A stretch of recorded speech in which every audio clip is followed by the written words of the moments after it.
Sa ginawang pagdinig ng Senate Committee on Basic Education sa unang bahagi ng 2023, ibinahagi ng Program for International Student Assessment na ang Pilipinas daw ang may pinakamataas na insidente ng bullying sa 70 bansa na sumailalim sa pag-aaral.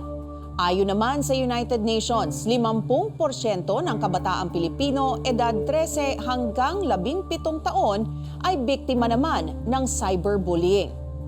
Ano nga ba ang pananagutan ng school administrator sa ganitong insidente at paano dapat ipatupad ang batas para tuluyan ng mawala ang bullying sa mga eskwelahan? Yan ang pag-uusapan natin dito sa Batas et al.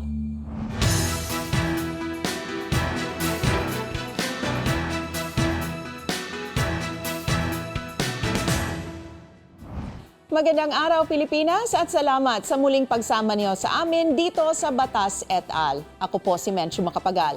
Para talakayin ang topic natin tungkol sa bullying, makakasama natin si Attorney Joseph Noel Estrada, founding partner ng Estrada and Aquino Law, at si DepEd Deputy Spokesperson Francis Bringas. Let's start with you, Asek, no? According to Philippine law, ano po ba yung bullying?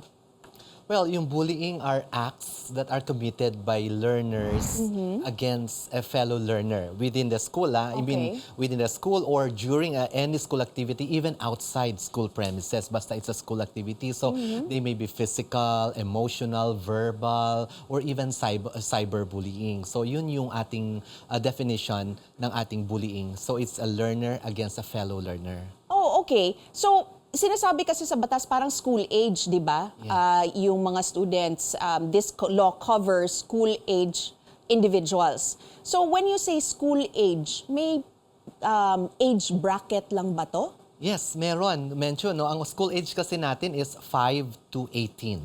5 That's to from 18. kinder up to senior high school. That's school age natin yan. So, pag sinabi mong school age, they should be in the range from 5 to 18 because they may be from kinder to senior high school, up to senior high school. Pero bakit hindi kasama ang college students dito? Yeah.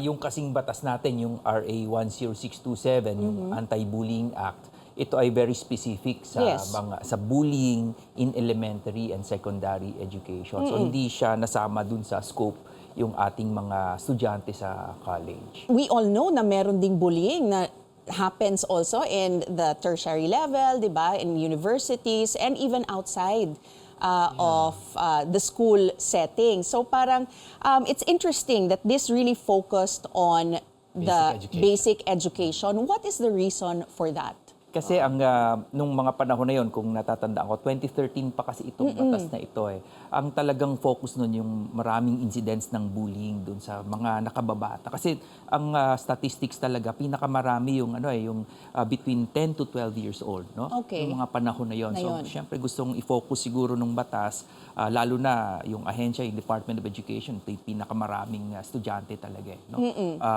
But of course, may mga iba pa rin naman tayong batas na nagpoprotekta din sa mga iba pang klaseng pambubuli na maari din naman na cover din yung mga estudyante natin sa kolehiyo. Katulad ng Safe Spaces Act na naipasa naman noong 2019. No? At marami pa rin naman mga ibang batas. Pero itong RA 10627, may mga provision kasi dito na talagang ina-address yung mga minors, yung mga maliliit na bata, na hindi naman lahat puro pagpaparusa pag may bullying. No? May intervention, may counseling, education ng parents. Okay, it doesn't necessarily criminalize bullying. Yes, itong batas na ito.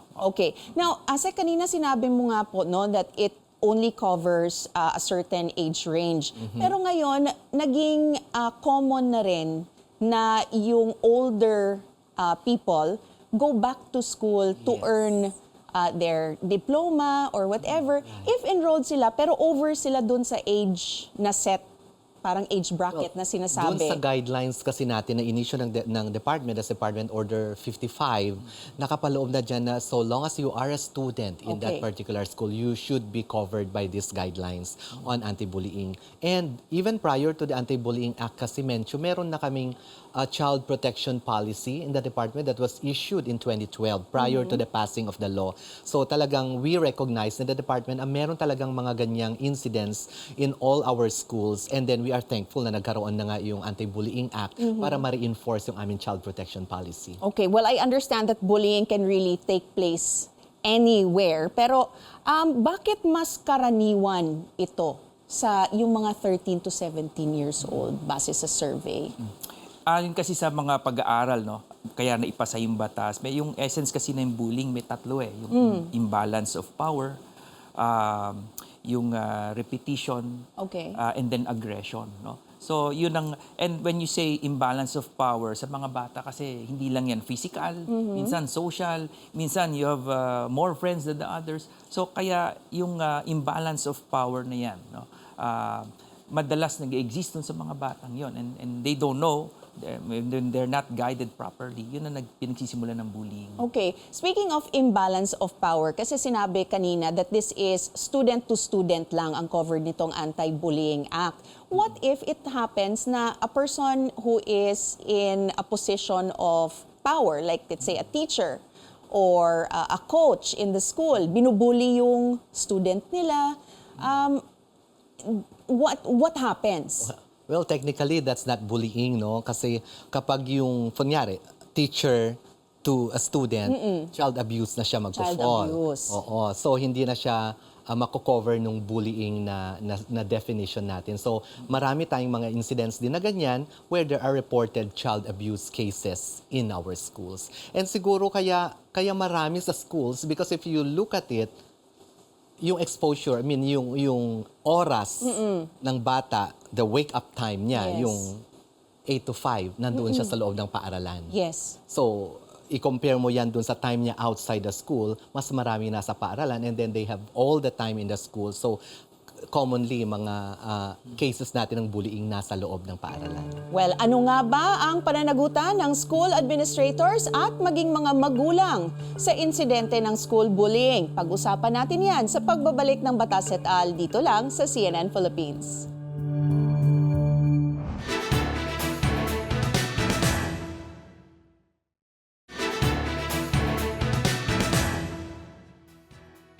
Nagbabalik ang Batas et al. Dito sa CNN Philippines. Kasama pa rin natin sina Attorney Joseph Noel Estrada ng Estrada and Aquino Law at si DepEd Deputy Spokesperson Francis Bringas. So Asek, what are the responsibilities of school administrators when it comes to bullying at paano nila dapat ina-address yung mga ganitong insidente? Well, medyo primarily, yung ating mga schools must establish their own child protection policy and anti-bullying child protection policy, and then that will be overseen by the Child Protection Committee where nandoon na rin yung anti-bullying committee. Okay. Usually that's chaired by our school head at mandated lahat ng mga schools, whether public or private, na magkaroon ng ganyang committee. And primarily, ang kanilang function is really not to address a bullying case, but more on how to prevent it from happening. Kasi mas importante kasi yung i-prevent natin. Kasi once na na-commit na yan, mas magiging complicated na siya. We'll have to go through addressing a possible retaliation. Kailangan natin ng mga referral system natin kung saang appropriate agency natin i-refer depende kung gaano kagrabe ang kanyang kaso. So nagpo-focus talaga tayo on prevention and intervention. Okay, so who sets the guidelines? Is it the school or DepEd? Meron tayong national guidelines, Okay. pero ang implementation niyan and contextualization nasa school levels na siya. Okay, and it's the same whether it be public Yes. school or private school. Okay, so pare-pareho. Let's talk about if a school fails to act. Like nangyari na, there's a bullying incident that was reported. Tapos hindi inaksyonan ng eskwelahan. Anong mangyayari? Well, for the public schools, they could be liable to some appropriate administrative charges. No? Merong dereliction of duty, non-performance of official functions, and violation of the existing guidelines itself. So parang yan yung mga possible, and they could be reprimanded or even suspended or fined, something like that, depending on how the process will go. But there Okay. are sanctions for schools that do not implement these specific guidelines. Are the sanctions the same for public schools versus private schools? Yung kasing batas natin, yung RA 10627, ang tinatakda niya no, sa mga eskwelahan, both public and private, dapat magkaroon siya ng, i-prohibit niya yung acts of bullying. I-define Okay. niya kung ano yung mga yon, magbigay siya ng administrative sanctions, ilagay niya sa handbook niya kung ano yung mga sanctions na yan. And then not only that, dapat merong educate mo yung students, educate mo yung parents, merong counseling, merong awareness programs. So more on administrative and institutional responsibilities. Ngayon, pag hindi mo ginawa yan sa private schools, maaari kang mapasara ng DepEd. No? Pero yung dealing with individual cases of bullying, ano po yon? Nasa pagpapatakbo na po yon ng paaralan. Sila po ang may responsibilidad doon no? Under our laws to keep students safe no while in campus or even outside no as long as they are participating in any educational tasks. I have heard of parents or guardians who have had experience with their kids being bullied in school. At parang naisipan na lang nila na i-pull out yung anak nila because hindi na-resolve yung issues. Pag ganun yung scenario, may karapatan ba silang humingi ng refund from the school for their tuition fee? Well, kapag napatunayan na merong negligence yung eskwelahan no, doon sa nangyari at nag-suffer ng civil damages yung estudyante sa paglipat niya, maaari niyang maaari niyang i-claim sa school. Of course, kailangan niya mag-file ng kaso sa ating korte para mapatunayan na dahil sa negligence ng school, kaya siya nag-suffer ng damages. So kailangan ng official na kaso talaga? Maari po, pero siyempre kung magbibigay po ng assistance sa mga eskwelahan dahil sa pag-uusap po nila, maari man pong magbigay pa rin ng suporta. Nagmi-mediate ba ang DepEd in those instances? Well, meron tayong regional office that takes care of issues like those, no? So, minsan yung mga parents dinudulog talaga nila yan sa regional office kasi yung regional office ang may jurisdiction over our private schools, at least sa mga recognitions and permits issuance and also for those types of issues. So, nagmi-mediate din ang DepEd dyan at usually ang ginagawa ng regional office dyan is they call the attention of the concerned private school at meron silang board of trustees that also resolve these matters at mag-set in lang kami kapag hindi yan nare-resolve or there are actual violations of the private school with the existing guidelines. Alright. Well, karamihan nga na involved dito ay minors, no? Meron na ba silang pananagutan sa batas? Ito nga very kasi sensitive yung bullying dahil Yes. hindi lang naman ito, yung may mga bata below the age of discernment, ibig Yes. sabihin hindi pa nila alam yung consequences ng ginagawa nila. So ito yung sinasabi ko na hindi naman lahat ng pag-address natin sa bullying ay sanctions agad, no? Merong counseling, no, proper awareness programs, even educating parents, no, and partnering with them and preventive measures, no? So pag may nangyaring ganun na bullying, maaring wala namang agad sanction, no? Lalo na kung if you're dealing with kinder, grade 1, wala pa, no? But there will be more counseling, no? Sa kanila and guidance. Pero syempre kung ikaw ay age of discernment na, alam mo na yung ginawa mo na mali, meron po dapat siyang kaukulang parusa ng paaralan. Oh, from the school. From the school. From the school. But again, but since they are minors, as you mentioned, no, whenever there is an incidence of bullying in the schools, kapag nag-employ na yung school ng mga interventions, it has to be in the presence of the parents. Okay. Kailangan nagpa-participate sila dun sa proseso ng pagbigay ng intervention because they are truly minors pa. Alright. Well, how about when it comes to cyberbullying? Kasi let's face it, these days, children are more tech-savvy, no? Parang tumaas yata yung incidents of cyberbullying. Tama ba? Yeah, lalo na nung nagka-pandemic, no? Home-based ang ating learning, and then they are glued to their gadgets because that is the mode of instruction and mode of the delivery of the curriculum. So talagang mataas yung incidence natin ng cyberbullying. And is there a different parusa, if you will, para sa cyberbullying? Yung kasing cyberbullying, no? Generic term siya, hindi siya very specific dun sa bullying na pinag-uusapan natin. No? So, kapag ito ay cybercrime, halimbawa cyber libel, yung pambubuli mo ay is also cyber libel. No? Siyempre, may parusa yan. It's a crime, no? Kahit bata? Under the law. No, hindi, siyempre kung hindi Okay. bata. But may mga ganong factors na papasok, like yung Safe Spaces Act, meron din doon through the use of internet and digital means. Kapag minor sila, hindi sila paparusahan ng kriminal, no? They will not be subject to any criminal sanctions, only administrative. Ito naman nasa Safe Spaces Act naman, yung RA 11313. Alright, tanong ng bayan naman ang ating sasagutin sa pagbabalik ng Batas et al. Magbabalik kami rito sa CNN Philippines.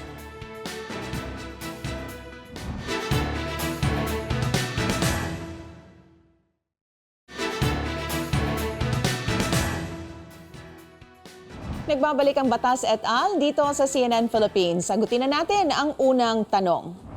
Kanino ba dapat lumapit o magsumbong kung ikaw'y nabully sa eskwelahan? I-report ng bata sa kanyang advisor and then it goes to the principal and then pupunta na yan sa ating Child Protection Committee. Kailangan may intake sheets yan kasi kailangan ma-record yung incident.